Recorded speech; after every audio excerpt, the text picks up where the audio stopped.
யோபு 34 அதிகாரம். பின்னும் எலிகூ மாறுதரமாக, ஞானிகளே, என் வார்த்தைகளை கேளுங்கள், அறிவாளிகளே, எனக்கு செவிகொடுங்கள்.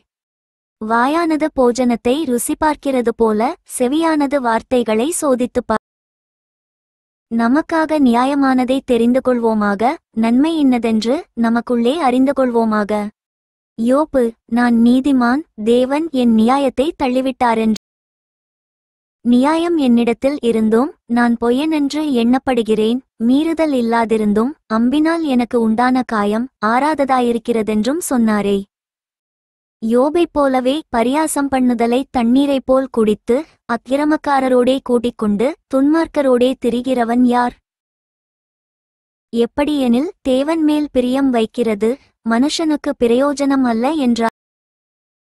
ஆகையால் புத்திமான்களே, எனக்கு செவிகொடுங்கள், அக்கிரமம் தேவனுக்கும் அநீதி சர்வவல்லவருக்கும் தூரமாயிருக்கிறது. மனுஷனுடைய செய்கைக்கு தக்கதை அவனுக்குச் சரிக்கட்டி அவனவன் நடக்கைக்குத் தக்கதாக அவனவனுக்கு பலனளிக்கிறார். தேவன் அநியாயம் செய்யாமலும் சர்வவல்லவர் நீதியை புரட்டாமலும் இருக்கிறது மெய்.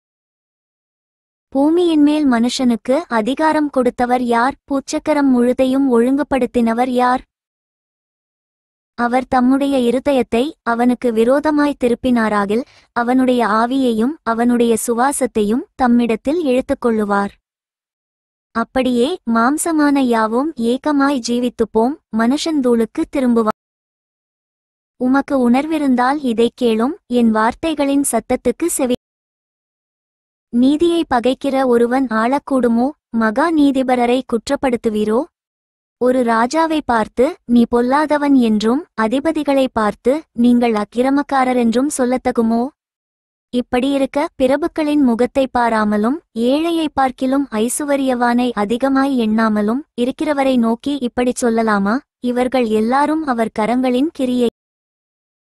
இப்படிப்பட்டவர்கள் சடிதியில் சாவார்கள். ஜனங்கள் பாதிஜாமத்தில் கலங்கி ஒழிந்து போவார்கள். காணாத கையினால் பலவந்தர் அழிந்து போவார்கள்.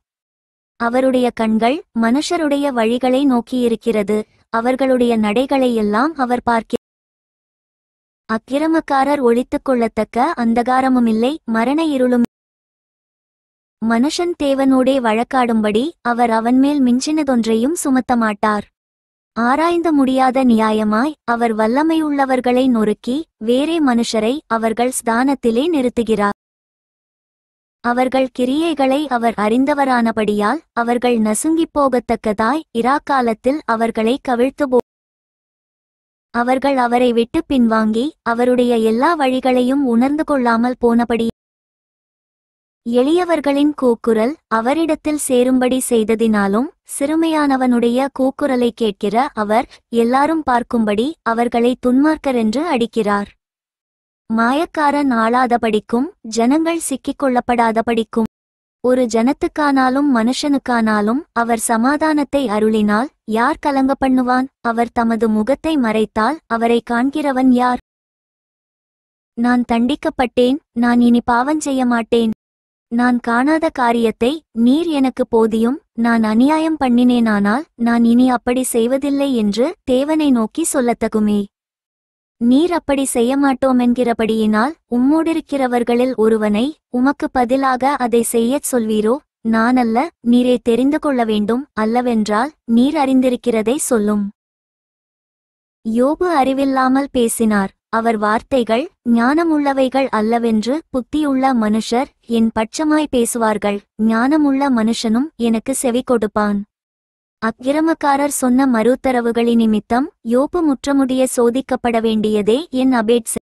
தம்முடைய பாவத்தோடே மீறுதலை கூட்டினார். அவர் எங்களுக்குள்ளே கைகொட்டி தேவனுக்கு விரோதமாய் தம்முடைய வார்த்தைகளை மிகுதியாக வசனித்தார் என்றான். For more videos subscribe and like my channel.